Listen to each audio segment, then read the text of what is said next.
me change et me transforme. Au nom de Jésus-Christ. Saint-Esprit, je t'aime. Parle-moi.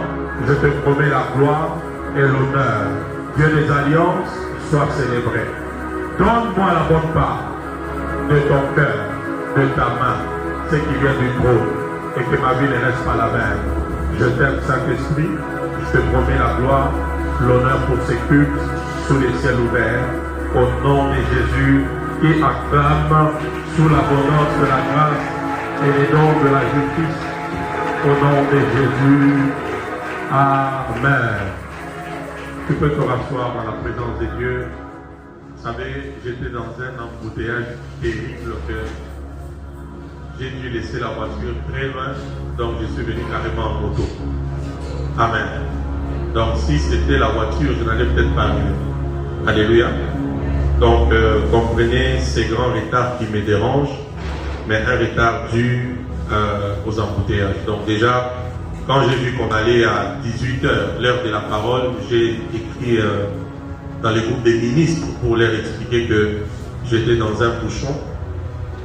Et quand j'ai vu que ça s'aggravait, j'ai dû carrément trouver une solution de venir en moto et laisser les véhicules un peu légèrement loin d'ici. Amen. Amen. Mais Jésus est là de cet esprit-là. Amen. Hein? Voilà, je crois que c'est aussi un bon baptême pour ma fille qui modérait ici. Un très bon baptême quand tu viens te dire je vais modérer juste 1 heure du temps. Mais à un moment donné, tu te rends compte que ça va au-delà d'une heure du temps. Amen. J'apprécie la technique qui nous a donné un bon son aujourd'hui. On peut apprécier à acclamer le Seigneur pour ça aussi. Alors, 2 textes, Genèse chapitre 49, du 1er au 4e verset. Ensuite, nous allons lire Hébreux chapitre 12, 22 à 24. Est-ce que je peux seulement avoir un micro pour le passage biblique? Je vais improviser quelqu'un qui va lire aujourd'hui le passage biblique. Donnez ça à Malaïka. Je vais l'improviser aujourd'hui. Les passages bibliques. Je vais d'abord lire Genèse 49. Même là où il est, c'est pas un problème. Alors, s'il vous plaît, vous êtes avec moi? Vous êtes là? On peut rattraper les temps, n'est-ce pas? Nadia, ça va? Il n'y a plus de chaises? Tu préfères être comme ça? Genèse 49, 1 à 4. La Bible dit, Jacob appela ses fils et dit, assemblez-vous et je vous annoncerai ce qui vous arrivera dans la suite du temps. Rassemblez-vous et écoutez, fils de Jacob, écoutez Israël, votre père. Alors, honorons la parole au verset 3, on peut se lever. Faisons cet exercice. Comme les gens qui disent à Dieu, on se lève pour honorer la parole et nous voulons nous parler par ta parole. Ruben, le verset 3e. Ruben, toi, mon premier, ma force et les prémices de quoi? De ma vigueur, supérieur en quoi? En dignité et supérieur en impétueux comme les eaux, tu n'auras pas la prééminence, car tu es monté sur la couche de ton père, tu as soulevé ma couche en y montant. Hébreux chapitre 12, 22 à 24. Hébreux chapitre 12, 22 à 24. Disons ces textes avant que je donne d'autres textes. Hébreux 12, 22 à 24. Chapitre 12, 22 à 24. Qu'est-ce que dit? La Bible dit, on peut lire tous ensemble si on a trouvé. On peut lire 1, 2, 3.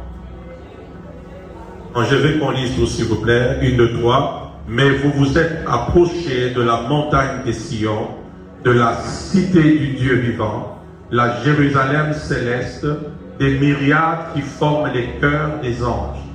J'aime le verset 23. On peut le lire tous. 1, 2, 3. De l'assemblée de premiers-nés, inscrits dans les cieux, du juge qui est le Dieu de tous, des esprits des justes parvenus à la perfection. Je vais qu'on relise encore le verset 23. De l'assemblée de quoi? De premiers-nés. De l'assemblée de quoi? Encore, la dernière fois que Dieu nous parle, nous baptise et nous révolutionne. On peut se rasseoir. Je suis en train de vous donner des clés qui vont nous aider à posséder l'année 2026. Amen. Le mardi passé, à la lumière de l'enseignement que je vous avais donné le premier dimanche, je vous ai fait comprendre que janvier est pour nous le mois de prémices. Ces prémices, s'il vous plaît, ne vont pas directement à l'argent, mais il y a aussi la dimension des prémices temporelles. Amen. Le fait pour nous d'avoir été au réveillon, consacré la première nuit, le premier jour de l'année, dans la présence de Dieu, c'était une prémisse, mais la prémisse du temps. Est-ce qu'on se comprend? Donc, il y a une prémisse temporelle lorsque nous consacrons le premier jour de l'année à Dieu. Ceci dit, et moi et vous, pour ceux qui étaient là au réveillon, nous n'opérerons plus en 2026 dans 365 jours, mais nous opérons dans combien? 364, parce qu'il y a un jour que nous avons déjà dédié à l'Éternel. Est-ce que vous entendez? Parce que le psaume 19, le verset 2e, la Bible dit car un jour en instruit à un autre. Et je vous ai révélé le mystère. Oh, merci Seigneur pour ta présence. Je vous ai révélé le mystère qu'au fait, lorsque le jour instruit à un autre, ce n'est pas lundi qui instruit à mardi, mardi à mercredi, alléluia. Mais le mystère, c'est que le premier lundi instruit à tous les lundis de l'année. Est-ce qu'on se comprend? Ainsi, je vous avais dit ceci. Au premier jour de l'année, au premier mois de l'année, s'il y a une prière, j'ai fait cette récapitulation pour que même ceux qui n'étaient pas là soient en train de prendre note. Est-ce qu'on se comprend? Ainsi, au premier jour de l'année, aux premiers instants de l'année, comme maintenant là, nous sommes encore au mois de janvier. Est-ce qu'on se comprend? S'il y a une prière importante que nous devons faire, c'est la prière d'appeler la lumière. Et Genèse chapitre 1er, le 1er au 5e verset, Genèse chapitre 1er, 1 à 5e, au 5e verset, la Bible nous montre clairement que tout ce que Dieu a fait le premier jour, c'était d'appeler la lumière. Il y eut un soir, il y eut un matin, les signes, c'était le premier jour.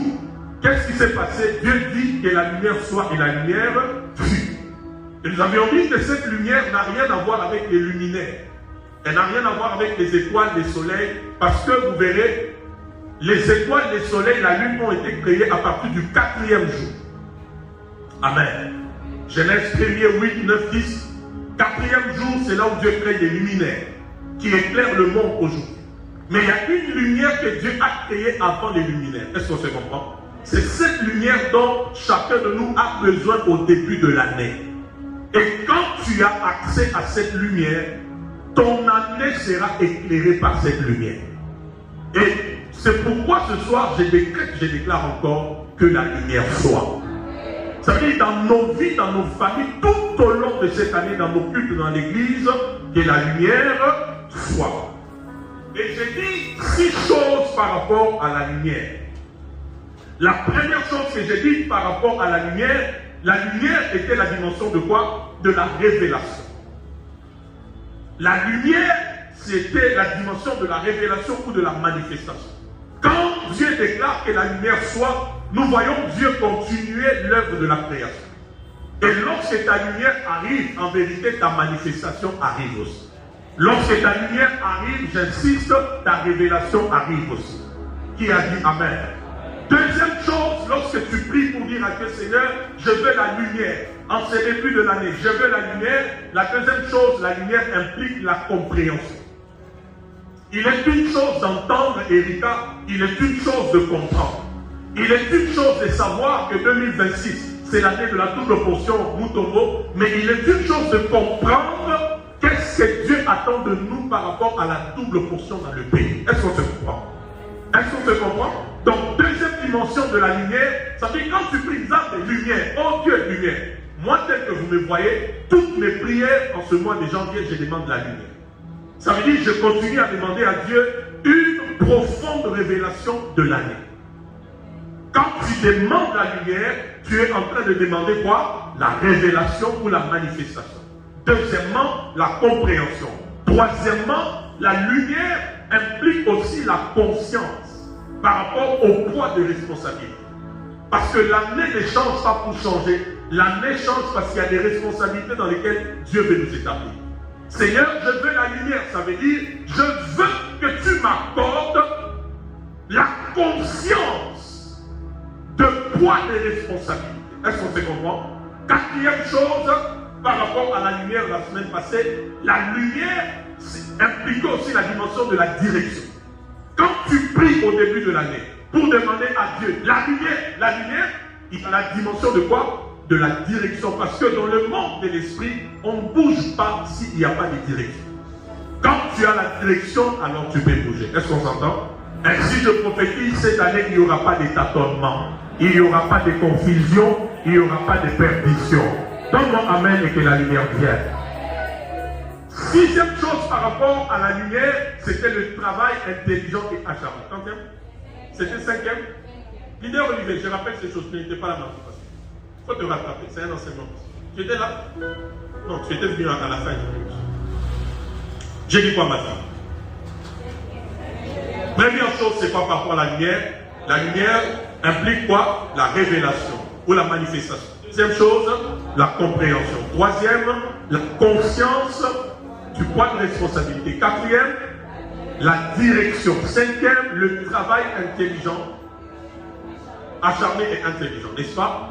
Parce que quand Dieu crée la lumière, Dieu continue l'œuvre de la création. Pendant 6 jours, Dieu a travaillé de manière acharnée. Dieu a travaillé jusqu'au point au 7e jour, au samedi, Dieu se repose. Pourquoi Dieu a travaillé? Cette année que la paresse te lâche. Même quand tu vas au travail, va travailler convenablement. Quand tu sers Dieu, sers-le de tout ton cœur. Est-ce que vous entendez? La lumière, c'est pour le travail. Et nous avons parlé aussi dans notre point, la lumière, c'était l'accès et la matérialisation de la destinée prophétique. Ésaïe 60. Ésaïe 60, du 1er au 22e verset. Lève-toi, sois éclairé, car ta lumière arrive. Donc, quand cette lumière arrive, tu accèdes à ta destinée, tu matérialises quoi? Ta destinée. Tout ce qui suit, vous voyez, tous les chapitres d'Ésaïe 60, c'est la conséquence d'une chose, quand la lumière arrive. C'est ainsi lorsque les mages ont vu l'étoile de Christ, ça veut dire ont vu la lumière de Christ, la Bible dit qu'ils sont allés pour l'adorer avec des trésors. Ça veut dire qu'il y a une considération que tu attends des hommes que tu n'auras jamais tant que les hommes n'ont pas vu ta lumière. En vérité, la considération blessing que tu cherches, elle est dans ta lumière. Le respect que tu attends est dans ta lumière. Les richesses que tu attends sont dans la lumière. Il suffit que la lumière vienne, toutes ces choses viendront d'elles-mêmes. Est-ce qu'on s'est compris? Septième chose, j'arrête par là et j'entre dans le message du jour. Septième chose par là où j'ai terminé, parce que l'enseignement doit toujours avoir des chiffres bibliques, n'est-ce pas? 6, ce n'est pas un très bon chiffre, il faut au moins les chiffres 7, les chiffres 4, les chiffres 3, 2, 1 et tout. Septième dimension de la lumière implique manifester la vie de Christ. Vivre comme Christ, être comme Christ, il est traduit. Parce que Jean chapitre 1er, du 1er au 9e verset, Jean chapitre 1er, du 1er au 9e verset, la Bible dit au commencement était la parole, cette parole était avec Dieu, cette parole était Dieu. En elle était la vie et cette vie était la lumière. Est-ce que vous entendez? Et à un moment, la Bible parle de Jean-Baptiste qu'il était venu pas comme une lumière mais pour rendre témoignage à quoi? À la lumière. Et Jean chapitre 1er, le verset 9, la Bible dit, et cette lumière-là, c'est la véritable lumière. Donc Christ est la véritable lumière. Il est venu chez les siens qui ne l'ont pas reçu, mais à ceux qui l'ont reçu, qui ont cru en son nom, la lumière, elle a donné de devenir quoi? Enfant de Dieu. Donc lorsque nous prions au début de l'année pour dire Seigneur ta lumière, car quand on dit Seigneur ta lumière, en vérité on est en train de dire à Dieu cette année je veux vraiment manifester Christ. Je veux vraiment vivre comme Christ. Je veux vraiment manifester de manière vraie Christ. Qu'il en soit ainsi pour chacun de nous. C'est pourquoi je prie encore que la lumière soit et que réellement la lumière soit. Maintenant, quand je dis que la lumière soit, en vérité, c'est impacté de cette chose. Est-ce que vous avez compris? Donc, surnaturellement, quand je dis que la lumière soit, c'est en fait impacté de cette chose. Dans les 7 choses, il y a quoi? Il y a la révélation, il y a la compréhension, il y a la conscience, il y a la direction, il y a le travail, il y a la destinée qu'on matérialise, mais il y a aussi la vie de Christ. Est-ce que vous avez compris? Est-ce que vous avez compris? Maintenant, allons, touchons la dimension toujours de notre bien-aimé Ruben. Acclame d'abord pour la lumière, si tu as compris quelque chose.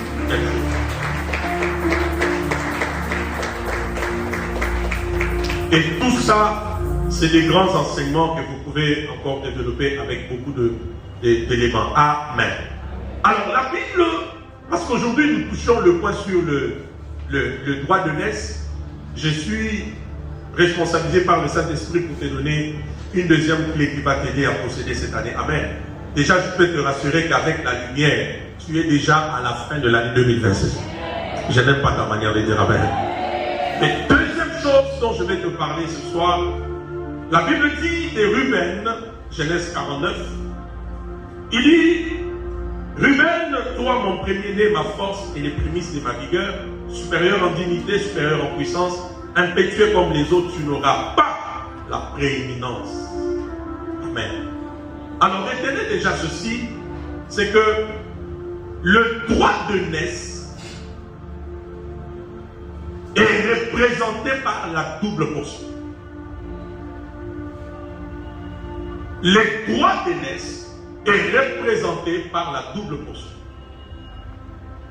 Les aînés dans la Bible méritaient la double portion.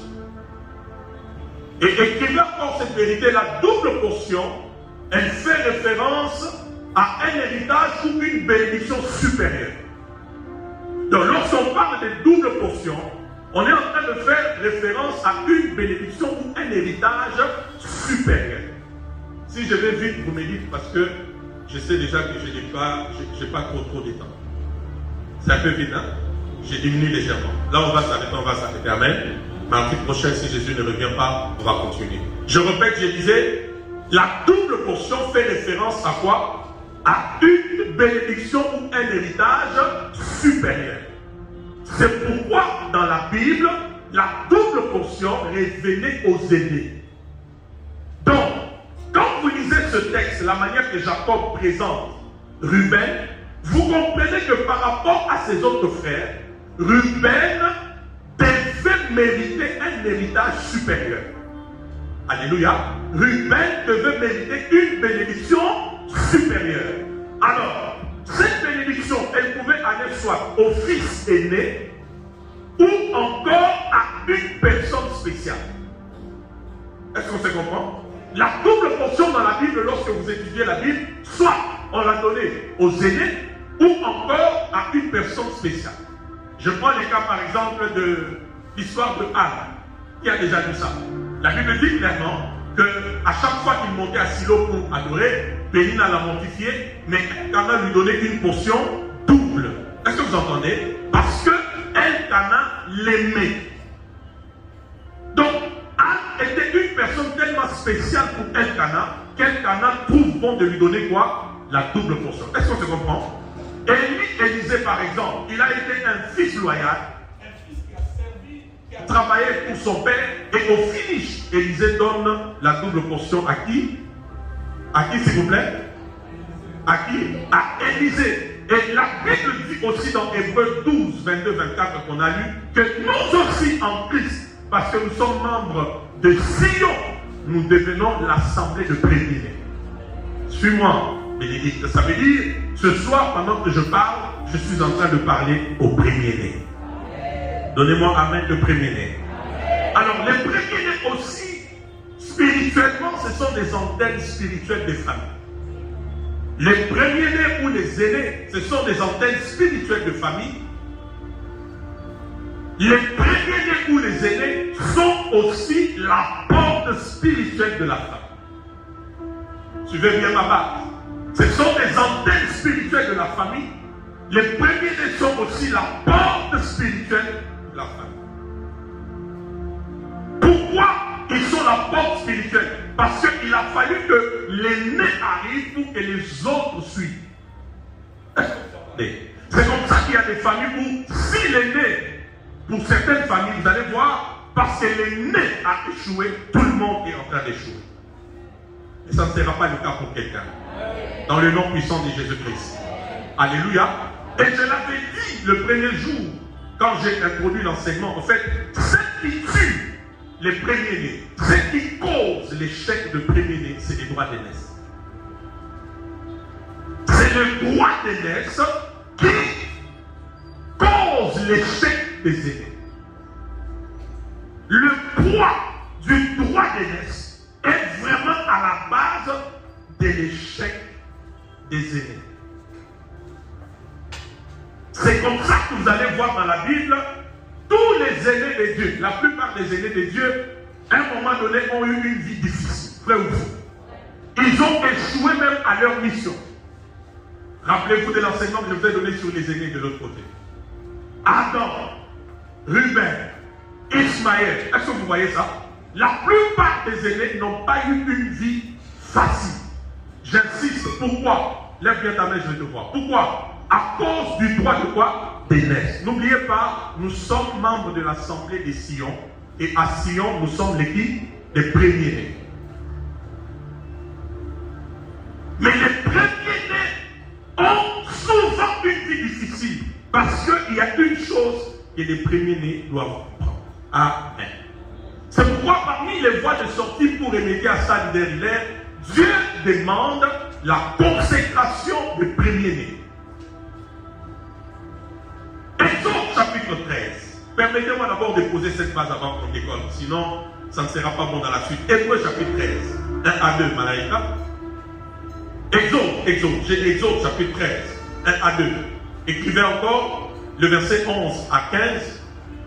Écrivez encore Exode 34, 19 à 20. C'est l'école, je vous donne certains passages publics. Exode 13, 1 à 2. Exode 11, donc 13, 1 à 2. 11 à 15, le même chapitre. Mais aussi Exode chapitre 34, 19 à 20. Dieu demande Christ la consécration des premiers-nés. Suivez-moi, je vous amène quelque part. Tu as trouvé ma fille? Exode 13. Oui, 1 à 2. Tu peux lire pour nous?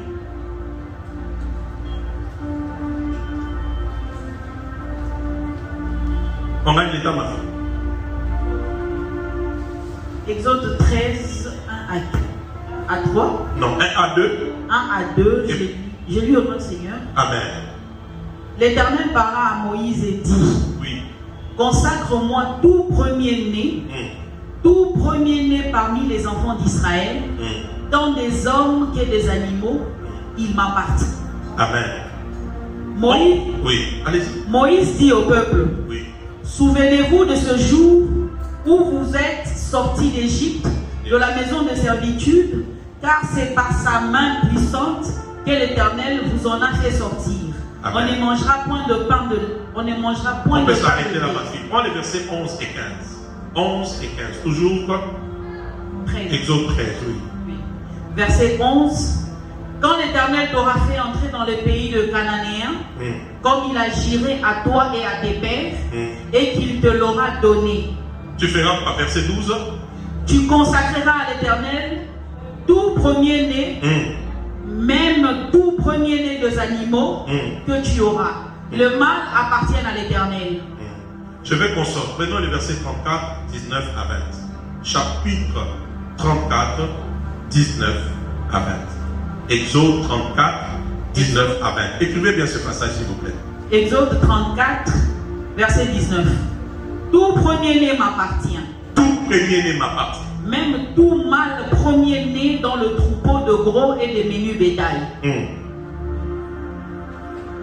Tu rachèteras avec un agneau le premier-né de l'âne. Et si tu ne le rachètes pas, tu lui briseras la nuque. Tu rachèteras tout premier-né de tes fils. Et l'on ne se présentera point à vide devant ma face. Amen. Prenez le dernier texte, Nombre 18, 15 à 16. Regardez maintenant la sagesse du leader Olivier, ministre Évariste, la sagesse que Dieu donne pour consacrer les aînés. Regardez la sagesse que Dieu donne. Nombre 18, 15 à 16. Nombre 18, verset 15. Tout premier-né de toute chair qu'ils offriront à l'Éternel, tant des hommes que des animaux sera pour toi. Seulement, tu feras racheter le premier-né de l'homme et tu feras racheter le premier-né d'un animal impur.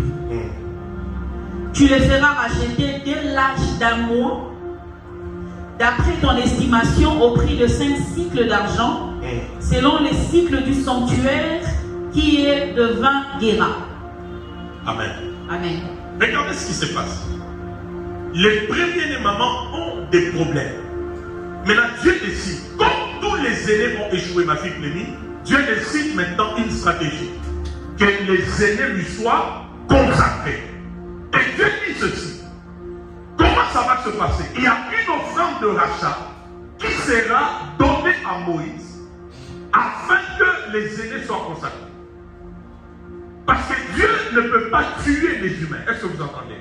Comme Dieu ne peut pas tuer le premier-né, Dieu crée une substitution. Au lieu de les tuer, on va faire une offrande de rachat qui va être l'acte par lequel on consacre le premier-né. Est-ce qu'on se comprend? Est-ce qu'on se comprend? Mais dans le moment où le premier-né sont consacrés à Dieu, la Bible dit, lorsque les premiers sont saints, le reste l'est aussi. En ce moment-là, même dans le règne de l'esprit, il y a pas mal de choses qui changent dans la vie de ces personnes. Est-ce qu'on se comprend? Je suis en train de poser une base que vous allez comprendre. C'est comme ça, regardez. Si Anne a été exaucée dans sa prière, c'est parce que Anne a aligné sa prière selon la pensée de la consécration des premiers-nés. 1 Samuel 1, le verset 11. Dis avec moi.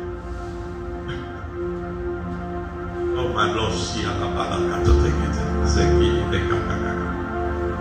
lisons un peu vite pour que j'entre dans mon message. Jusque là, je ne suis pas encore entré.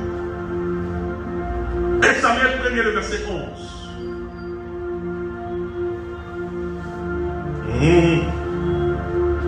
1 Samuel 1, 11. Qu'est-ce que Anne dit à Dieu? 1 Samuel 1, verset 11. Oui. Elle fit un vœu. Elle fit un vœu. En disant. Éternel des armées. Éternel des armées. Si tu daignes regarder l'affliction de ta servante. Comment? Si tu te souviens de moi. Et n'oublie point ta servante. Si tu donnes à ta servante un enfant mâle. Si tu fais quoi? Si tu donnes à ta servante un enfant mâle. Je le consacrerai à l'Éternel pour tous les jours de sa vie. Si tu lui donnes un mâle, je te le consacrerai. Tous les jours de sa vie, et le rasoir ne passera point sur sa tête. Alléluia. Amen. Anne ne demande plus ici à Dieu un enfant. Mais elle demande à Dieu un enfant mâle qu'elle va consacrer. Le moment où Dieu voit le mâle consacré, Anne est exaucée à sa prière. Est-ce que vous comprenez? Et tel que nous sommes là, il y a une œuvre que Christ a accomplie à Golgotha. C'est sang qui a coulé à qualifier hommes et femmes en ces lieux, membres de l'Assemblée des Sion comme premier-né.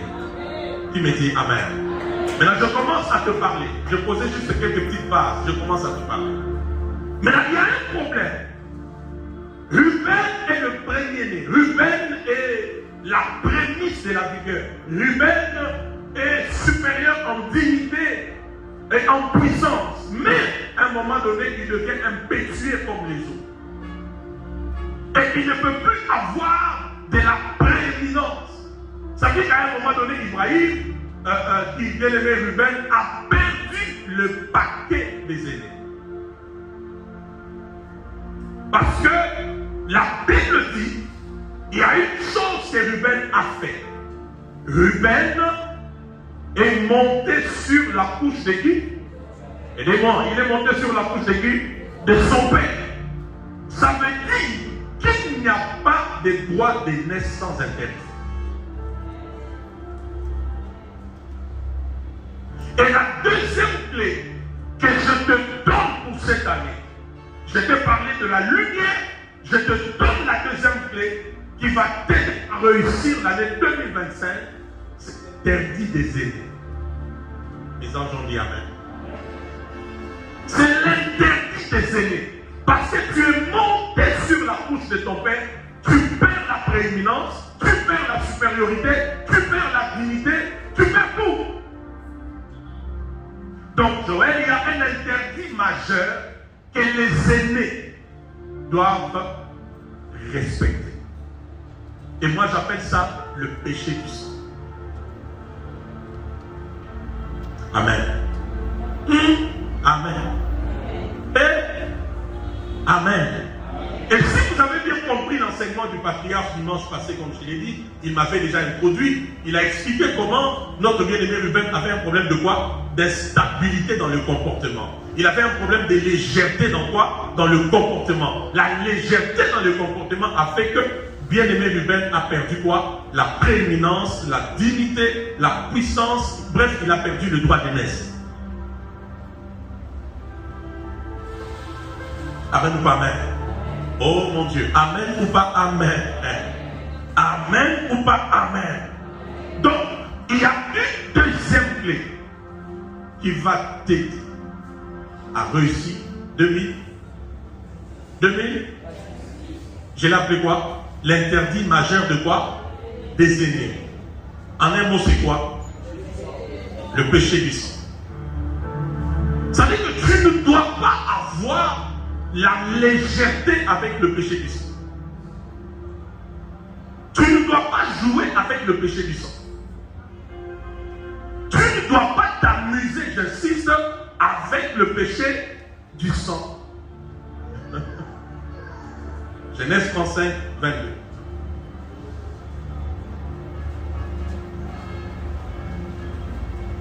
Bible dit ceci.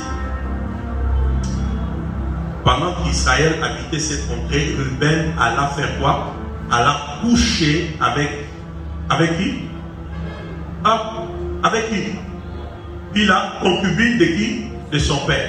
Israël l'a pris. Les fils de Jacob étaient au nombre de 12.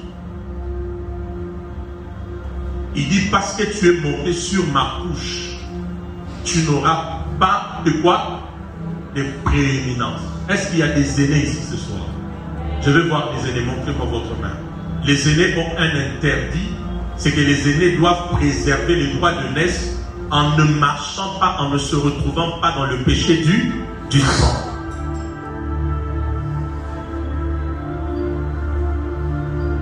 Alléluia. Et je peux vous parler de péché du sang. Je peux en sortir au moins peut-être même 16 ou 15 péchés du sang. Amen. Mais aujourd'hui, je reste sur une chose qui va t'aider à comprendre. Parce que cet enfant qui devait être la tête est monté sur la couche de son père, qu'il a tout perdu. Lisez encore un autre texte avant qu'on aille dans des choses un peu plus profondes. 1 Chronique chapitre 5, le verset 1er. 1 Chronique 5, le verset 1er. Malaïka, tu es là? Donne-moi vite et puis on avance.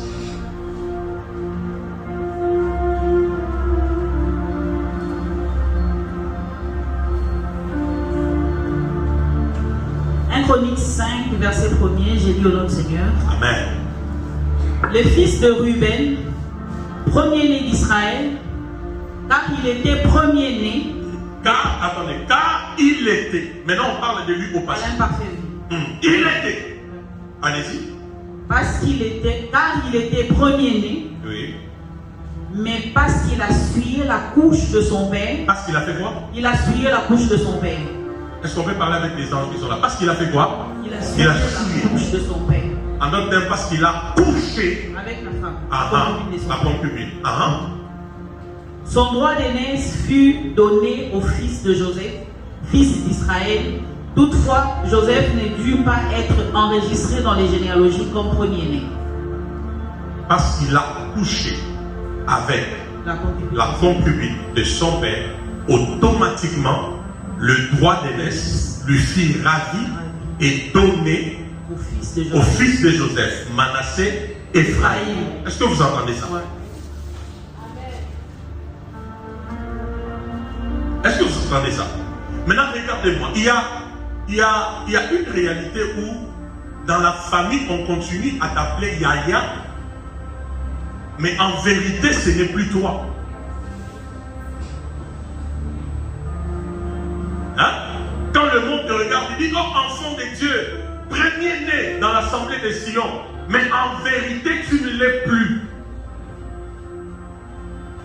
Je crois qu'il y a une option de repositionnement ce soir.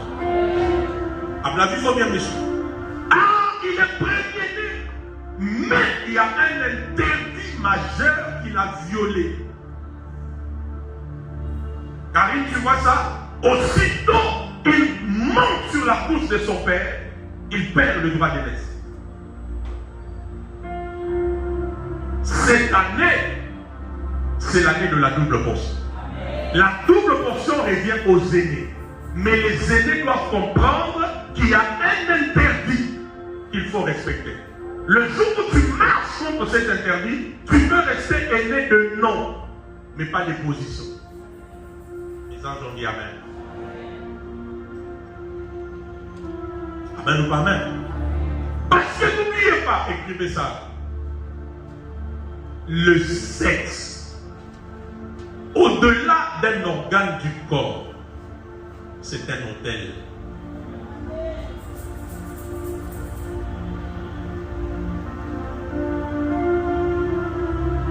Oh, on vous avait pensé ces choses. Oh, on vous avait pas dit. Le sexe, au-delà de quoi? D'un organe dans ton corps ou sur ton corps, c'est quoi? C'est un hôtel. Et qui dit hôtel fait référence à un aéroport spirituel sur lequel atterrissent les esprits.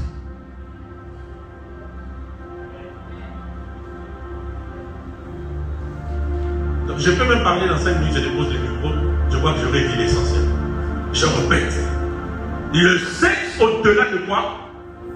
D'un organe sur ton corps, c'est quoi? C'est un hôtel. Et étant hôtel spirituellement, c'est un aéroport propice à l'atterrissage des esprits. J'allais dire au mouvement des esprits.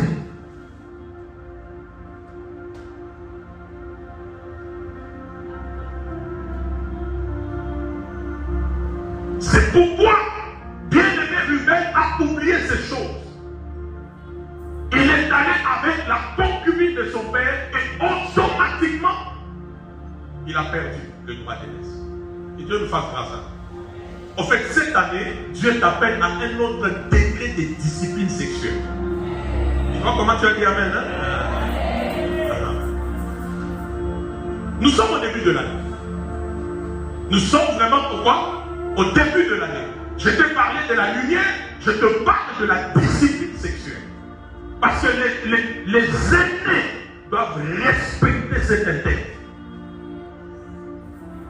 Il n'y a pas un moyen de perdre facilement le droit d'aînesse d'âme comme par l'indiscipline sexuelle. J'insiste, n'oublie pas, le sexe au-delà, l'organe qui est sur ton corps là, tout le monde ici en a, au-delà de ça, spirituellement, c'est un hôtel. C'est pourquoi, dans le mariage, le sexe bénit, mais en dehors du mariage, le sexe fait quoi? Ils m'ont dit, pourquoi ils m'ont dit? Parce qu'il y a des esprits qui comprennent qu'on est en train d'utiliser illégalement l'autel. Les anges ont dit Amen.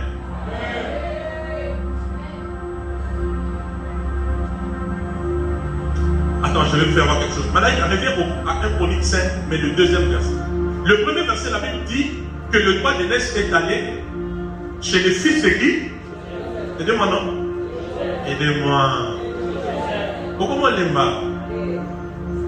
Ils sont allés chez qui? Chez les fils de Joseph. Le deuxième verset, 1 Chronique toujours 5. Le deuxième verset, la Bible dit quoi?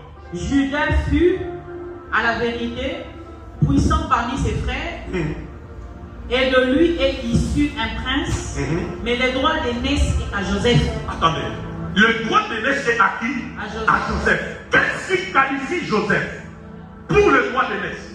Je te révèle. C'est le fait que là où Ruben s'est compromis, Joseph ne s'est pas compromis.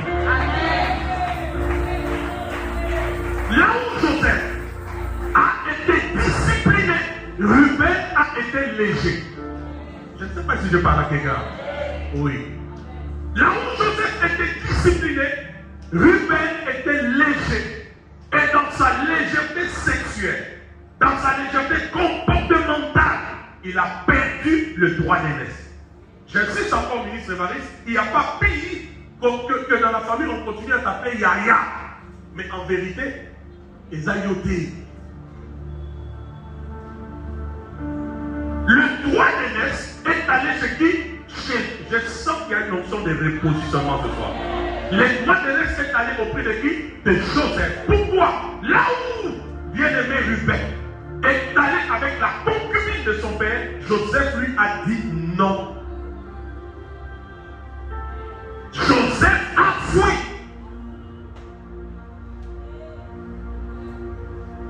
Et qui vous retient ça? En matière de sexe, il n'y a pas de maîtrise de soi. Oui, oui. En matière de sexe, il n'y a pas de maîtrise de soi. En matière de sexe, il n'y a qu'une seule chose. Il y a un seul code, c'est fuir. Or, on ne nous avait pas dit. J'ai dit en matière de sexe, il n'y a pas de quoi? Il n'y a pas de maîtrise de soi. En matière de sexe, il faut faire quoi? Il faut fuir. Ruben n'a pas été discipliné sexuellement, il a perdu le droit d'aînesse. Joseph était discipliné sexuellement, il a pris le droit d'aînesse.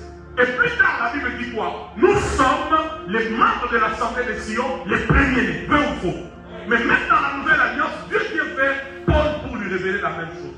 Il dit, ne savez-vous pas que vous êtes quoi? Les temples de Dieu, et que l'Esprit de Dieu habite en vous. Plus loin après, il dit, le corps n'est pas fait pour l'impudicité, l'impudicité n'est pas fait pour le corps. Mais plus loin, il ajoute, fuyez quoi? Parce que Dieu sait que c'est le véritable remède pour garder les droits d'aînesse. J'entends des notes avec les tout ça sonner votre appel. C'est pourquoi je sens que ce soir, Dieu fait repositionner plusieurs personnes. En vérité, on t'appelle premier-né, mais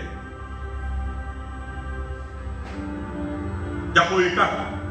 Mais Dieu veut te repositionner. Cette année, je prie pour toi que ta discipline sexuelle monte encore des degrés. Soit encore un homme très discipliné sexuellement, soit une femme très disciplinée sexuellement. Donne-moi amen et reçois la grâce.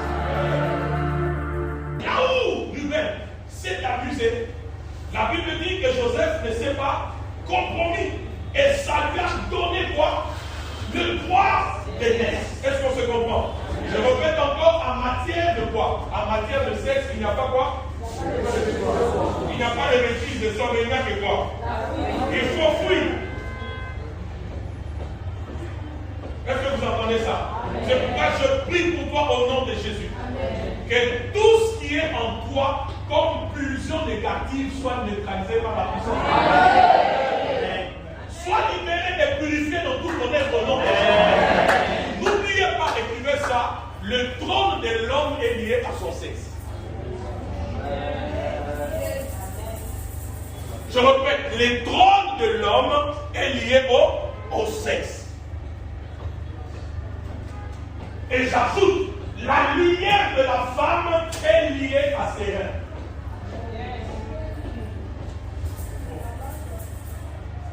Et vous comprenez de quel rein je parle? Amen. C'est pourquoi, lorsque ministre Évariste, lorsque du temps d'Esther, le roi posait des conditions pour qu'on puisse lui choisir des filles, des femmes qui devaient être avec lui, on pose une condition que parmi les conditions, qu'elles ne sont pas seulement belles, mais qu'elles soient aussi vierges. Pourquoi le roi cherche des femmes vierges? Parce que le roi sait que la lumière de ces femmes-là, c'est là-bas.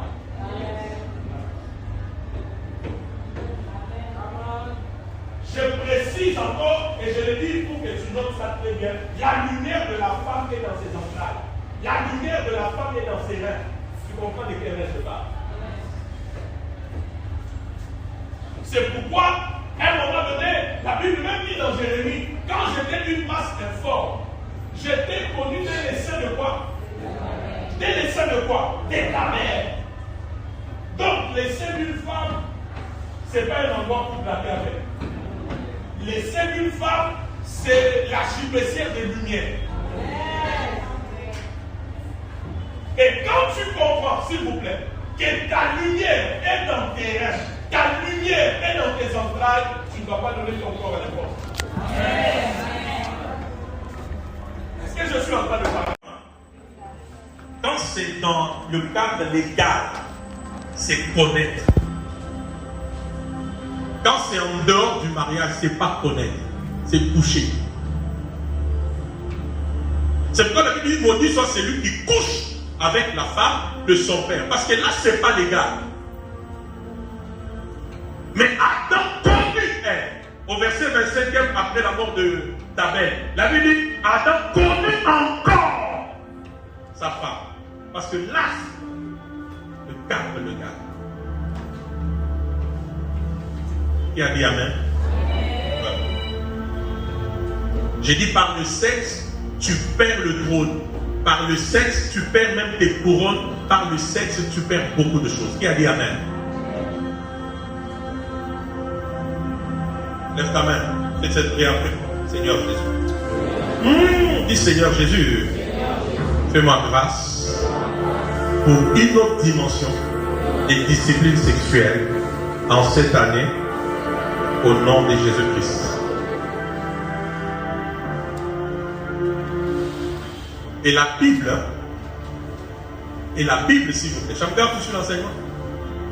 Et la Bible, s'il vous plaît, papa écrit, juif, congèle, Madame Christ, selon les juifs, si tu n'es pas l'épouse de quelqu'un, et que tu fais le sexe avec quelqu'un, on t'appelle prostituée. C'est pourquoi la Bible dit celui qui s'attache à qui? Qui s'attache à qui? Devienne avec lui quoi? Comprenez, s'il vous plaît, j'attire votre attention. L'idée, il est prostituée là, c'est pas forcément les femmes qui traînent sur le boulevard. Mais c'est toute femme qui donne son corps à celui qui n'a pas épousé.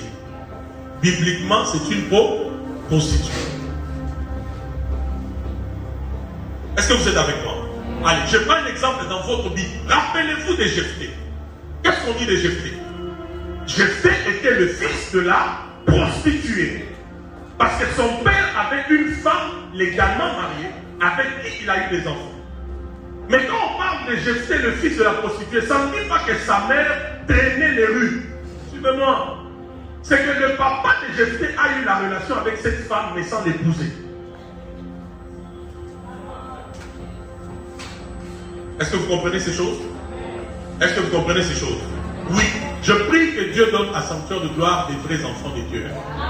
Oui, parce que fois où tu fais le sexe en dehors du mariage, pour Dieu, tu es qui? Oui. Constitué de moi-même.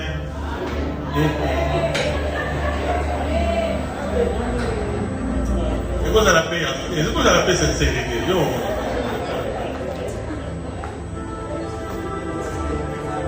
La deuxième clé que je te donne cette année, c'est la discipline sexuelle. Les aînés n'ont pas droit à cette erreur. À cause de l'indiscipline sexuelle, Ruben a perdu le droit de l'Église. Amen. Et en dehors du mariage, fait qu'on t'appelle qui? Prostituée. Je vous donne un autre exemple.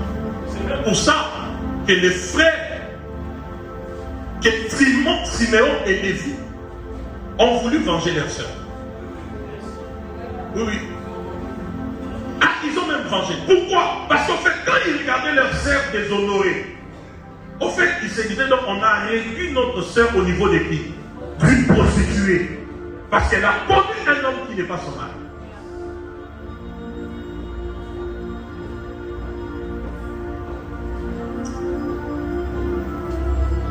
Que Dieu nous aide. Dernière chose, c'est Christ. Le sexe, au-delà du plaisir, c'est une connexion spirituelle.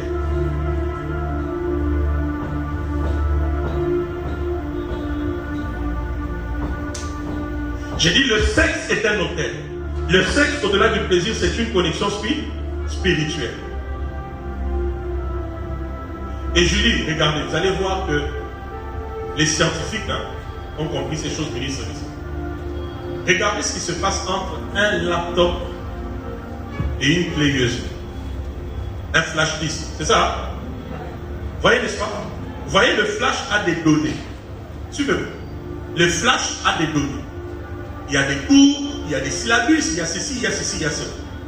Mais tant qu'il n'y a pas de connexion entre le flash et le laptop, d'ailleurs lui il comprend, mais voilà comment il est. Tant qu'il n'y a pas de connexion, il est là. Vous voyez? Si on n'a pas mis le flash ici, s'il vous plaît, les données qui sont dans les flashs n'apparaîtront pas dans cette machine. À la vie, tu m'entends? N'est-ce pas? Maintenant, regardez, là où le flash entre, ça a la forme de quoi? Du corps d'une femme. Le quoi? N'est-ce pas? Oh, n'est-ce pas? Le port USB. C'est un trou. Et le flash disque, c'est comme toi. Suivez-moi, ça peut faire rire, mais c'est ça l'enseignement. Et ça fait que le moment où on prend le flash, on l'introduit, il y a une connexion qui s'éclaire. Et automatiquement, les données qui sont dans les flashs peuvent apparaître sur l'écran. Est-ce que vous comprenez? C'est ce qui se passe. À Blavi, quand tu fais ça, tu clignotes les yeux comme ça. Là. Il y a d'autres données qui sont en train d'entrer dans ta vie.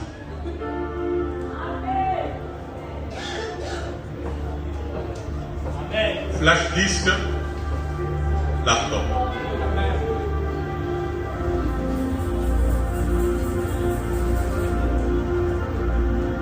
Est-ce que vous comprenez ces choses? S'il vous plaît, vous comprenez ces choses? Ouais.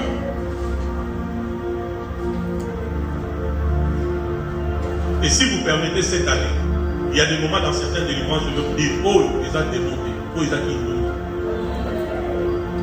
Au sport, démon, il y a des gens qui ont tué Baka. Tout à l'heure, non, alors Baka, mais on appelle alors Baka, mais. Ah, amen. Vous l'avez? Amen. Flash disque, laptop. Est-ce que vous comprenez? Regarde ton voisin, dis-lui la discipline sexuelle. Dis-lui, ça va t'aider à garder les droits de naissance, à expérimenter la double portion. Reçois cette grâce au nom de Jésus-Christ. Les deux deviendront une seule.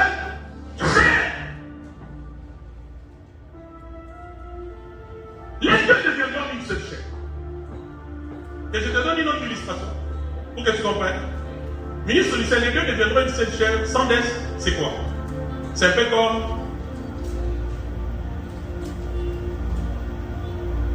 nous sommes dans cette pièce. Et puis, il y a aussi des gens dans l'autre pièce. N'est-ce pas? Ce qui nous sépare, c'est quoi? C'est les murs. Si ces murs tombent, tout devient une même pièce. Ce qui fait que si je veux aller pour prendre, je ne sais pas moi, des assiettes là-bas, je vais aller. Si celui qui était aussi là-bas veut venir ici pour prendre, je ne sais pas moi, les pupitres, il fera quoi? Il va prendre. C'est ce qui sépare. C'est-à-dire qu'au-delà du plaisir, il y a des échanges.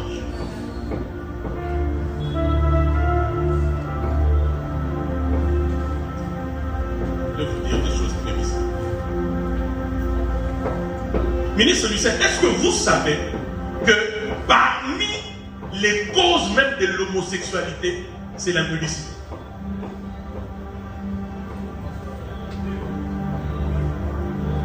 Oui. Parmi les causes de l'homosexualité, oh, elle est devenue lesbienne, oh, il est devenu pédé, mais c'est l'impudicité. Il est sorti, c'est un exemple, il est sorti avec elle. Elle aussi est sortie avec lui. Lui est sorti avec elle. Elle est sortie avec lui. La Bible dit les deux deviendront une seule chair. Ce qui fait que dans cette vie-là, il se lie à son âme, à son âme, à son âme, à son âme. C'est comme ça qu'à un moment donné, il est homme, mais il commence à avoir des envies d'aller avec qui? Des hommes. Parce qu'en allant avec elle, comme elle aussi est allée avec lui, à un moment donné, lui est devenu vers lui. Ça veut dire qu'en elle, il y a son âme, en elle, il y a son âme. Ces deux âmes se rencontrent en elle. C'est comme ça qu'il peut arriver un moment où tu vois un homme normal qui commence à avoir des désirs d'aller avec qui? Des femmes. Ou une femme normale qui commence à avoir des désirs d'aller avec qui? Des hommes. Cette année, ferme la porte de tes jambes là.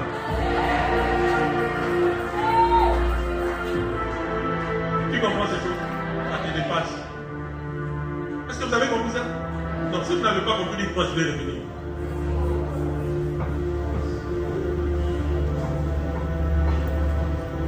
Mon dernier texte.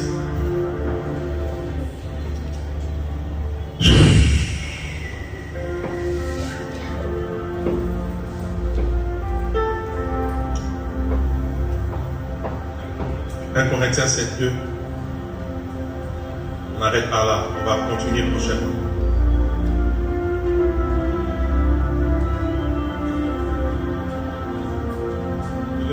Quand tu es en face d'une fille, hé, regarde là pour dire. Oh! Oh, c'est bon. Hé, maman, mais quand tu ça, hé! Oh! Yo, moi aussi, mon sous-sous, mon nez, hé! Oh! Oh, yo. Oh, ces frères-là, je ne sais pas. Ah, bon, ben, il était dans mon cacaté. Non, tu as un problème. Tu as un problème, non? Suivez-moi, ne soyez pas sur côté, suivez là-bas. Ma fille, dis-moi le texte. 1 Corinthiens 7, verset 2, j'ai lu au nom du Seigneur. Verset 4. Prends le verset 4. 4. Oui. 1 Corinthiens 7, 4. La femme n'a pas autorité sur son propre corps. Oui. Mais c'est le mari. C'est le mari. Et pareil. Le mari n'a pas autorité sur son propre corps. Mais c'est la femme. Amen ou pas amen? C'est dans le cadre du mariage, n'est-ce pas? Quand vous êtes marié, la femme n'a plus autorité sur son corps, l'homme n'a plus autorité sur son corps. Ça veut dire que maintenant c'est la femme qui patronne, l'homme qui patronne chez la femme, vice versa. Vrai ou faux? Ça veut dire en vérité que tout celui à qui tu donnes ton sexe, tu lui donnes ta procuration de contrôler ta vie.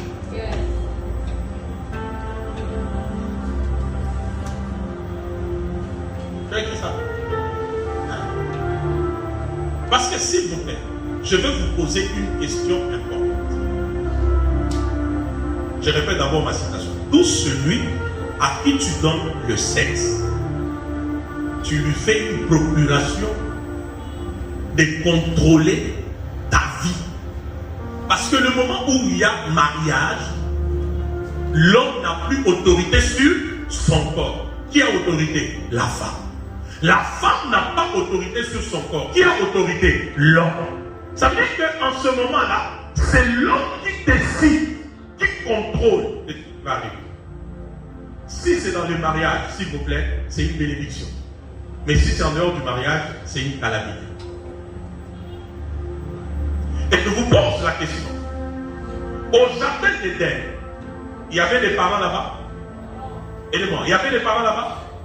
Il y a eu une cérémonie de dot. Mais Dieu parle du mariage.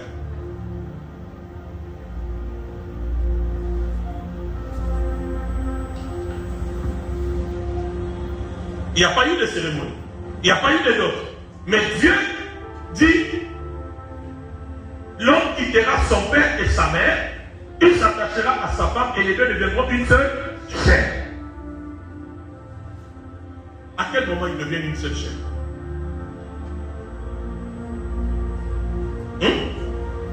Le moment où ils deviennent une seule chair va au-delà de la dot, va au-delà d'une cérémonie où les parents se réunissent. Ils deviennent une seule chair par l'acte sexuel. Il y a compris ça? Donc, si je ramène, ministre Baris, le mariage en Éden, ce n'est pas d'abord la dot, ce n'est pas les familles réunies. Le mariage en Éden, c'est la consommation du sexe.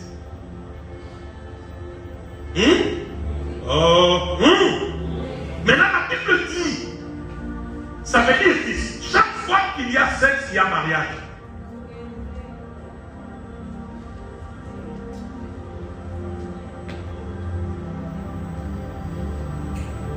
Tu es dans combien de mariages? C'est sérieux? Ouais. Je répète, chaque fois qu'il y a sexe, il y a quoi?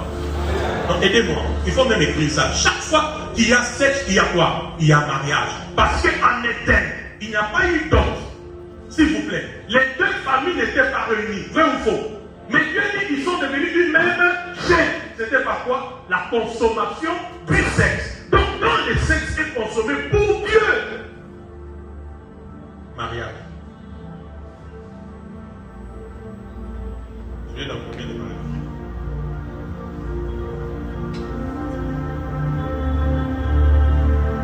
Ministre, c'est pourquoi à un moment donné je suis pour les divorces. Mais pas les divorces comme tu penses. Mais je suis pour les divorces par rapport au fait que tu es entré dans beaucoup de mariages et aujourd'hui ta vie est bloquée. Ça veut dire qu'il y a des erreurs dans lesquelles tu te retrouves. Aujourd'hui tu es bloqué, tu es dans beaucoup de mariages. Il faut vraiment que les divorces arrivent. C'est-à-dire qu'il faut que Dieu te sorte de là où tu es resté lié à cause d'un acte sexuel qui t'a gardé dans telle famille, dans telle famille, dans telle famille, dans telle famille, dans telle famille. Il faut qu'il y ait divorce. Parce que ce n'était pas le gars. Donne la main et reçois la grâce. Chaque fois qu'il y a sexe, il y a quoi? Mariage.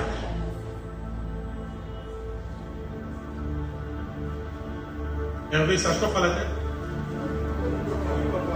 Donc, s'il y a des enseignements, on a une fièvre de au mal. Aux hommes, on a 48 familles, 48 mariages. Papa, dans l'église, dans la sur la parole, ça va. Moi, je ne suis pas. Elle prie beaucoup. Il prie beaucoup. D'ailleurs, quand on chante, il prie, il tombe le premier. Je ne suis même pas dans ces choses-là. Je ne suis donc vraiment. Et puis, si tu penses que ça va m'impressionner, moi, comme tu me vois là, tu te trompes. Je vais t'encourager à avancer avec Dieu. Mais je sais qui tu es.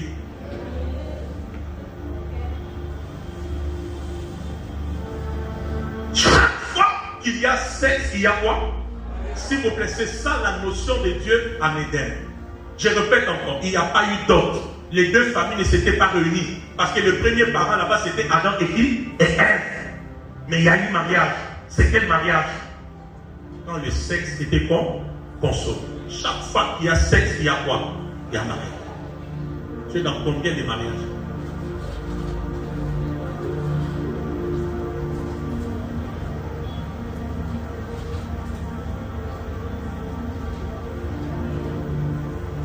Amen ou pas amen? Amen ou pas amen? La Bible dit, lorsque tu acceptes le sexe avec quelqu'un, s'il vous plaît, ça t'amène dans un mariage. Et quand tu es dans le mariage, tu n'as plus autorité sur ton corps. C'est comme ça aujourd'hui. Sors avec quelqu'un qui a le sida sans le savoir, la conséquence c'est quoi? Et demande, tu auras le sida, à moins que Dieu te fasse une grâce particulière. Si le sida peut entrer, les démons entrent aussi.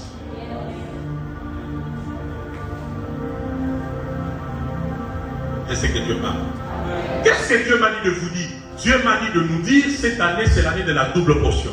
Mais les aînés doivent développer la discipline sexuelle.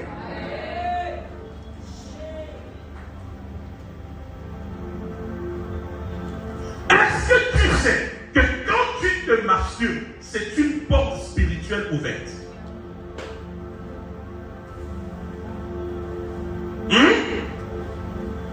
La Bible dit, là où se trouve les trésors de l'homme, c'est là où se trouve quoi? Ça veut dire, le cœur de l'homme, c'est la porte qui amène vers les trésors.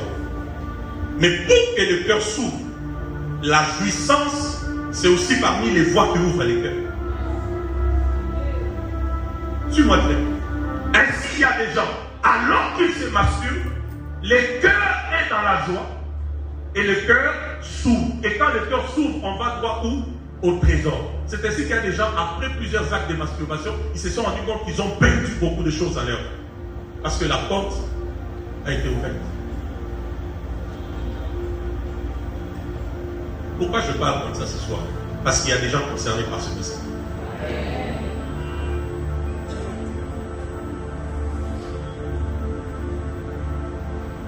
Quand il y a sexe, il y a quoi? Mariage.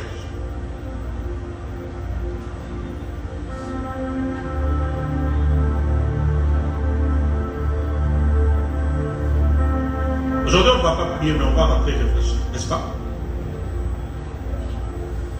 Pose un peu la question à ton voisin. Tu es dans combien de mariages?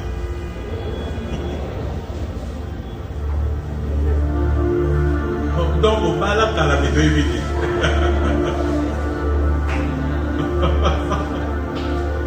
On va là. Hein? On dit qu'on va blague, on dit qu'on va.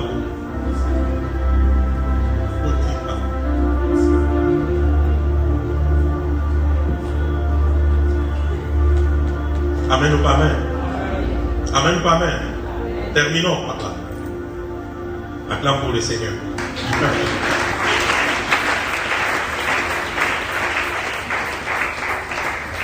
Acclame encore mieux pour le Seigneur.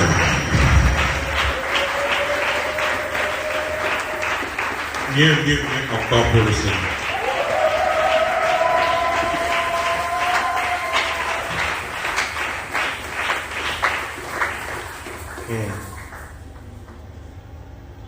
S'il te plaît, femme, ta lumière est où?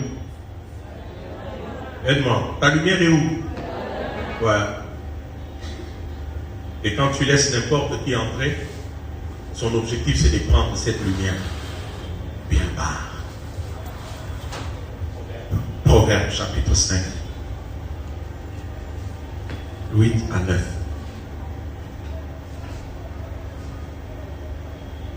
Proverbe chapitre 5, 8 à 9. Vous allez voir que ce texte, Abdes n'arrive plus à jouer au set. Même Yopé. Eh Seigneur. Ma fille, tu peux t'asseoir, je vais lire en commentaire.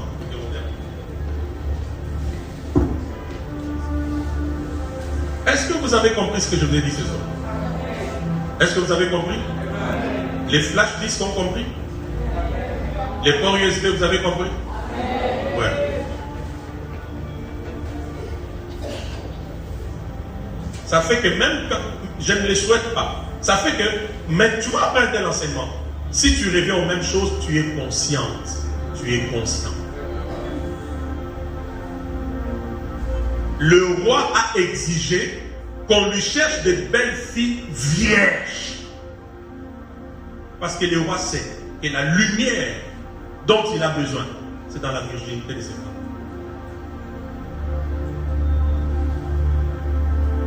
Donc si tu es vierge ce soir, reste vierge.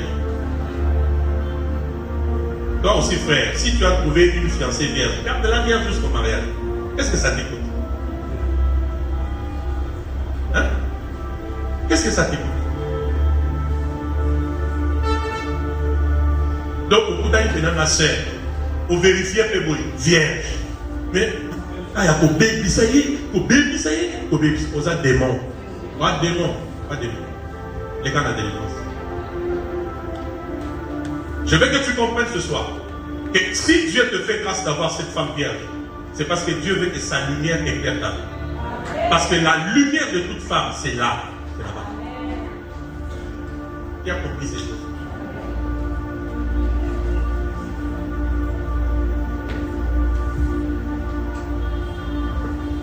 Proverbe 5. C'est ma deuxième clé d'aujourd'hui. Je vous ai donné la première clé, c'était quoi? La lumière. Deuxième clé, la discipline, c'est sexuelle. Proverbe 5. 8 à 9. La Bible dit, éloigne-toi du chemin qui conduit chez elle. Donc on parle de cette femme-là. Hein? Cette femme-là qui déroute les gens, qui égare les hommes. Bref, on parle ici de la discipline sexuelle. Éloigne-toi du chemin qui conduit chez elle et ne t'approche pas de la porte de sa maison. De peur de quoi? Que tu ne livres ta vigueur à d'autres. Que tu ne livres ta vigueur à d'autres. Église, est-ce que vous comprenez ces choses? Que tu ne livres ta vigueur à d'autres. C'est ce que je venais d'illustrer ici. S'il vous plaît. Est-ce que tu sais qu'en vivant, c'est pas un problème. Tu ne vas pas nous empêcher de vivre. Est-ce que vous savez, suivez-moi, qu'en vivant dans les désordres sexuels, tu ne perds pas que ta vigueur. d'autres personnes. Je vais m'expliquer. Sandès, ça veut dire quoi? Je vais m'expliquer. Ça veut dire quoi?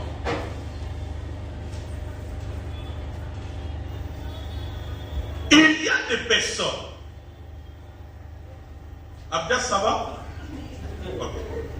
Il y a des personnes, leader granique, porteuses des mauvaises sémences. Quand tu vas avec elle, tu te dis non, c'est bon, ça y est, tout ce que tu veux. Mais pendant ce temps-là, tu es en train de léguer ta vigueur à d'autres personnes.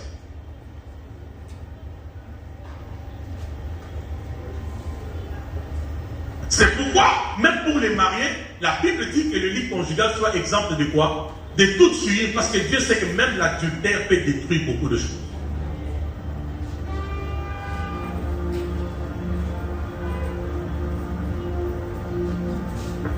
La Bible ajoute à dire quelque chose d'important. Et des années à un homme cruel. Je peux même m'arrêter par là. Des années à un homme cruel. Écoutez, j'ai dit qu'il y a des hommes et des femmes porteuses de mauvaises sémences. Dans la sexualité, il y a ce qu'on appelle les hommes cruels. Dis les hommes cruels. Les hommes cruels sont porteurs de mauvaises sémences. C'est des personnes qui savent qu'ils ne vont pas avec toi par amour. Mais ils vont avec toi parce qu'ils veulent prendre quelque chose de toi.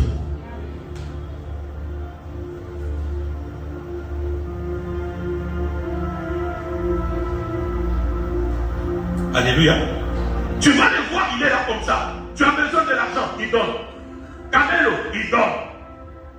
200 $, il donne 500. Il faut lui poser la question. Tu donnes tout ça, pourquoi? C'est la race des hommes cruels. Pendant qu'il donne, il sait ce qu'il récupère. Maintenant, quand tu vois une telle fille, tu dis, comme elle est facile, je vais avec elle. Suis-moi. Pendant que tu vas avec elle, tous les hommes qui iront avec cette fille vont prendre ta vigueur au travers de cette fille.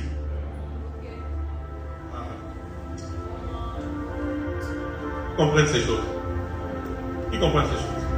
Quand on aura des réunions de couple, je vais enseigner aux couples comment bâtir la destinée de la famille par le sexe. Et vous allez comprendre qu'il y a une force dans le sexe. Si tu comprends et tu sais comment l'utiliser, tu peux bâtir ta destinée. Et si tu ne sais pas l'utiliser, elle va te tuer.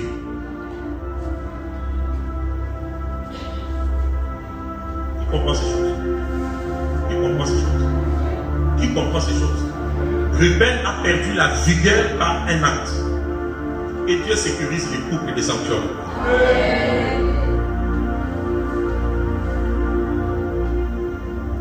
Amen ou pas amen? Amen ou pas amen? On peut prier? Et on pose un peu la question à ton voisin. Tu es dans combien de mariages?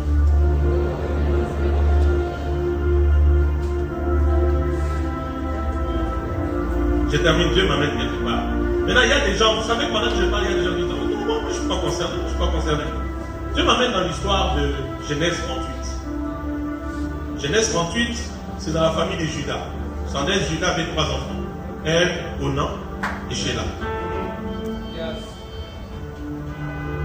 Ève est mariée à une femme, il n'a pas eu d'enfant, il meurt. Selon la loi en Israël, quand ton frère meurt, tu dois faire quoi? Tu dois faire quoi? Tu dois épouser sa femme pour susciter la postérité. Et la Bible dit à chaque fois que Onan allait vers la femme de son frère, donc la veuve, il se souillait à terre. N'est-ce pas? Et je veux qu'on les lise dans la version Semer. Si quelqu'un a Semer, il peut nous. Bon, j'en sais, il faut suivre la parole.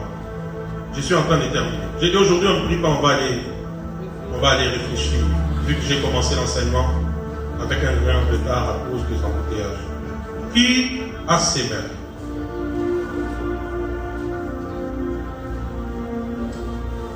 Est-ce que je peux avoir mon téléphone? Je prends la version Semer. Oui, bon, allez-y.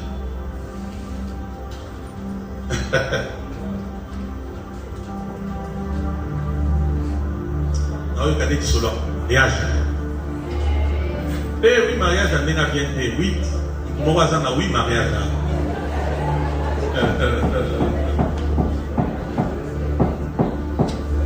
Genèse chapitre 38, versets 5 à 6. Oui.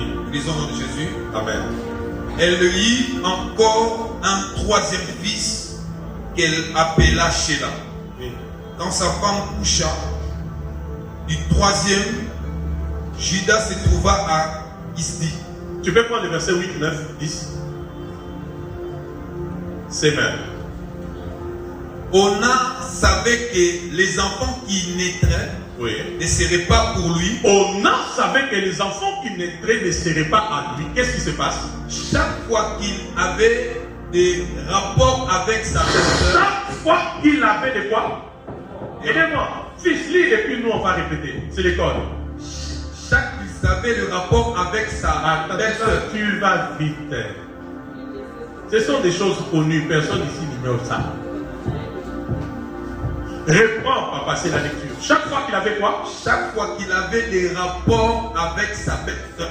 Chaque fois qu'il avait quoi? Des rapports avec sa belle-sœur. C'est moi qui ai écrit? Non, c'est pas moi, c'est la Bible. Des rapports, et puis c'est au pluriel. Chaque fois qu'il avait quoi? Des rapports avec sa belle-sœur. Qu'est-ce qui s'est passé? Il laissait tomber sa semence à terre pour éviter de donner une descendance à son frère. Il laissait tomber sa semence à terre. Parce qu'il dit, je ne veux pas donner la semence à qui? À ma belle-sœur. Et qu'est-ce qui se passe au verset 10? Son comportement de pluie à l'éternel. Son comportement de pluie à l'éternel. Il le fit aussi mourir. Dieu l'a tué.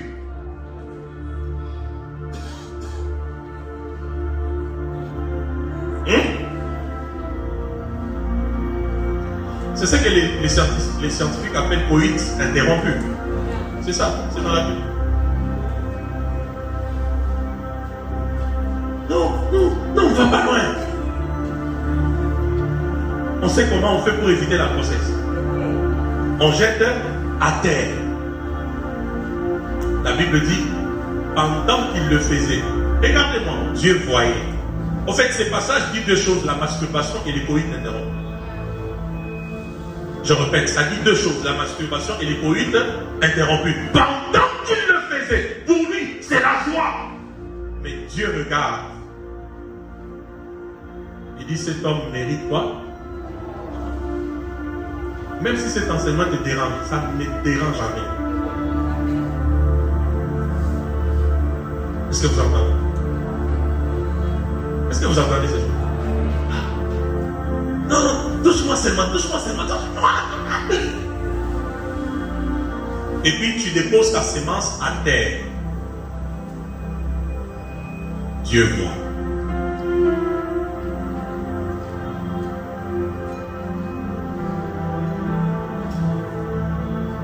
Et je rêve le mystère maintenant. Papa, il dit, vous savez pourquoi Dieu l'a tué? Parce que quand Abraham payait sa dîme, Lévi a payé. Mais étant dans quoi? Dans ce temps. En vérité, cette semence que tu jettes à terre, c'est ton futur. Vrai ou faux? Aidez-moi, vrai ou faux? Parce qu'en vérité, tous tels que nous sommes là, chacun transporte son futur avec nous. Mais c'est dans ses reins.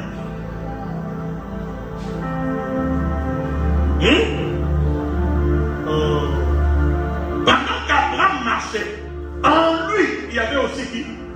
Il y avait les. Maintenant, imagine-toi qu'Abraham ait fait ça avec Sarah. Ce qu'il allait jeter là, ça pouvait être qui? Lévi. Dieu regarde, il fait quoi? Il tue. Écoutez, les coïts interrompus, c'est vraiment comme de l'avortement. Oui, il a compris. Quand les gens comprennent quand j'enseigne, il a compris. C'est vraiment de l'avortement. On va pas aller loin, on va pas loin. Jette ces terre. Dieu voit.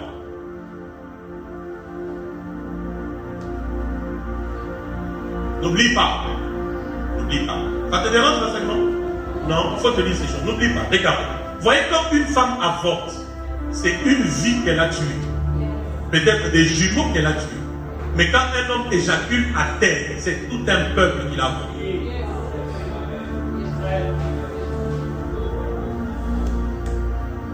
Vous qui faites éjaculer les hommes par terre, Dieu vous dit attention à vos blagues.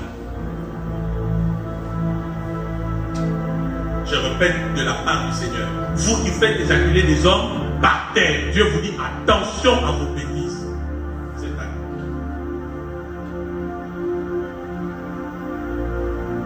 Quand une femme avorte, on sait que c'est une grossesse.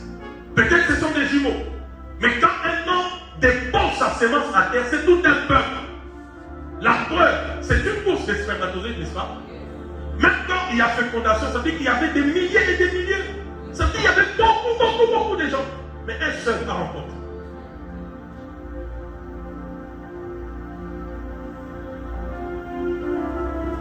Que Dieu nous fasse grâce. Oh non, moi, elle m'a dit d'accord, on utilise les préservatifs. Non, même avec les préservatifs, c'est les coïts interrompus. Les scientifiques ont juste fait que la sémence, au lieu qu'elle aille à terre, elle reste dans un récipient. J'ai parlé de la Bible. Tu as entendu ce que j'ai dit. Est-ce que tu as compris ça? Est-ce que tu as compris ça? Arrête les bêtises dans tes relations amoureuses. On n'est pas allé loin, on n'a pas fait ceci. Mais tu sais combien de peuples il a avorté déjà? Avec Roger là, des touches.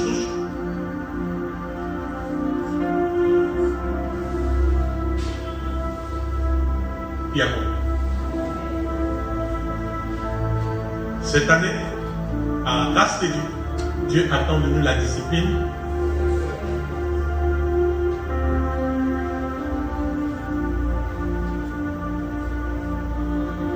Quand tu avortes, tu as tué une vie. Mais quand tu éjacules à terre, tu as tué tout un peuple. Tu as avorté tout un peuple. Toute une génération d'ailleurs. Et quand il te fait faire ça, tu es content. Tu es dans la joie. Et puis il dit non, nous on ne fait pas de bêtises. Les avorteurs. C'est ça, c'est.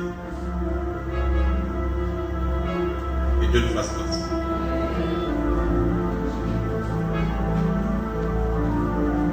Regarde ton voisin, discipline, c'est Dieu. La clé t'a dérangé? Oui, c'est ça la clé. D'aujourd'hui, je vais te donner la clé. Tu sais, avec ça, il y a des combats. Même quand ça arrive, tu peux te tenir devant Dieu pour dire, oh Dieu qui voit les justes, agis en ma faveur.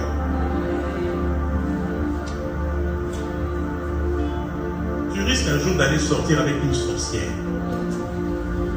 Et tu attrapes la sorcellerie par la voie sexuelle à ton âge.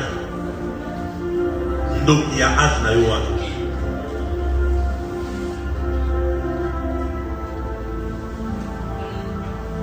Je sais que Dieu parle. Attention. Vraiment attention.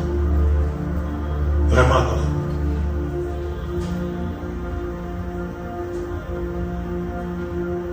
Alors pose la question à ton voisin, tu as vendu ton âme à qui?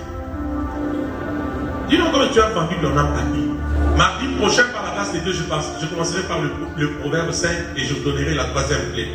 Regarde ton voisin, dis-lui, tu as vendu ton trésor à qui?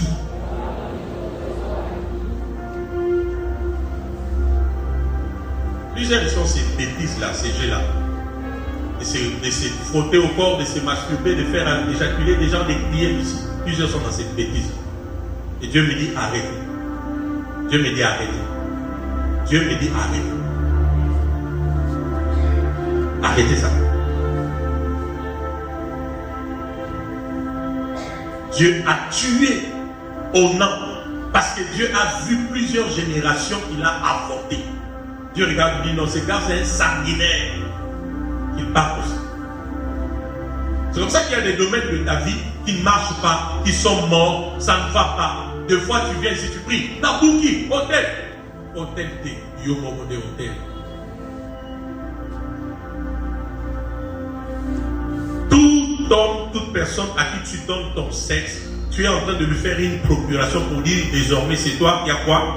Qui a des pleins droits sur ma vie. Ministre Lucien, c'est comme ça qu'il y a des gens, ils peuvent être ici, mais ils sont contrôlés par un ex depuis même 5 ans passés.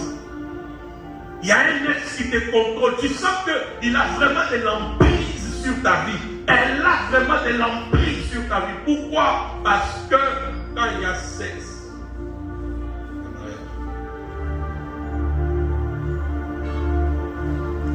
la relation est déjà finie. Il est loin de toi. Elle est loin de toi. Tu sens que il contrôle. Parce que quand il y a sexe, il y a mariage, et l'homme n'a plus autorité sur son corps, c'est la femme. La femme n'a plus autorité sur son corps, c'est qui? Je prie que tous les faux mariages soient dissous ce soir au nom de Jésus.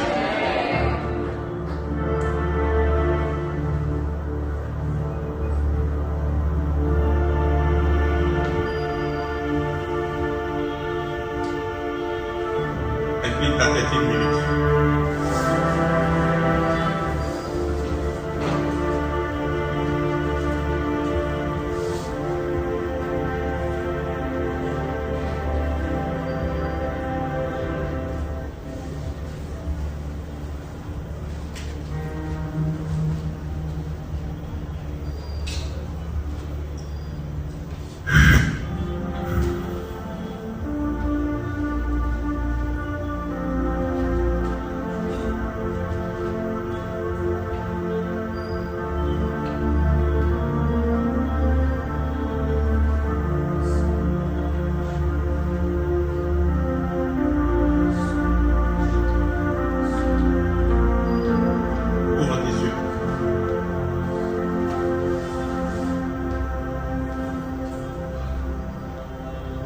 Pendant que toi tu as tes yeux ouverts, moi je vois plusieurs liquides des hommes par terre. Et je voudrais te dire que les liquides d'un homme ou la sémence d'un homme n'est pas juste un liquide. Et ce sont des peuples. Vrai ou faux? Bon, actuellement d'ailleurs la médecine est allée loin. On peut même prendre ça, n'est-ce pas? Oui, n'est-ce pas? Là tu vois juste un liquide. Donc ce sont des peuples.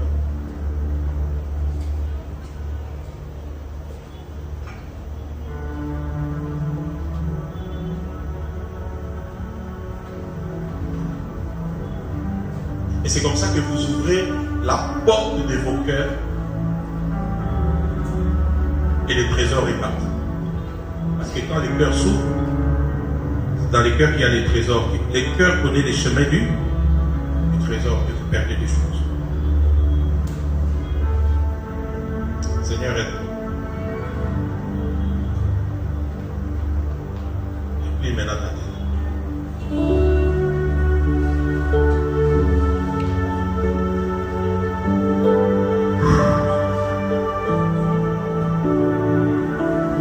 Dans 2 minutes, parle à Dieu comme tu le sens. Allez-y. Il y a des gens qui doivent prendre des grandes décisions ici. Allez-y.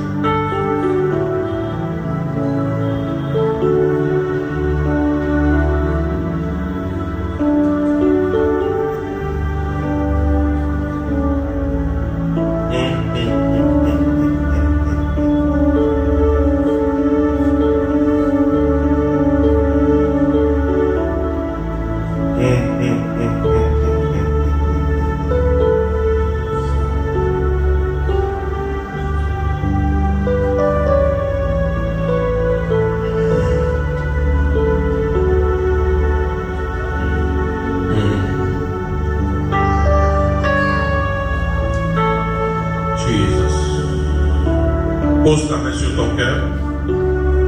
Dis après moi, Seigneur Jésus, je demande ta grâce.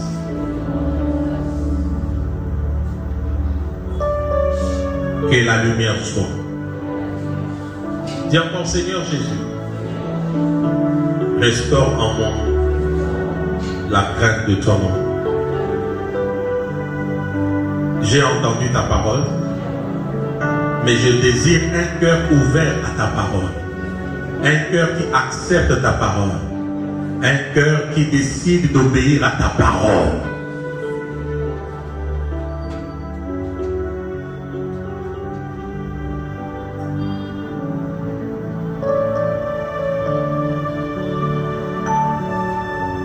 Que Dieu fasse grâce.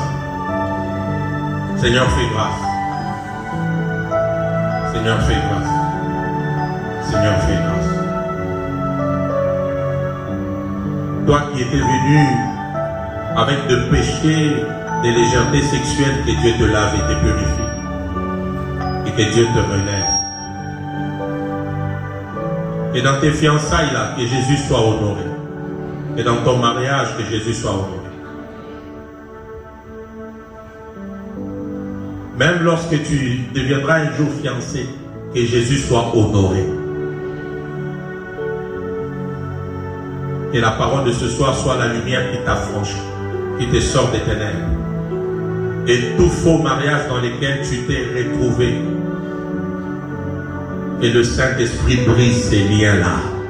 Que le Saint-Esprit brise ces liens au nom de Jésus-Christ. Que le sang de Jésus te lave et te purifie. Et que Dieu te relève. Et qu'un dit merci Seigneur.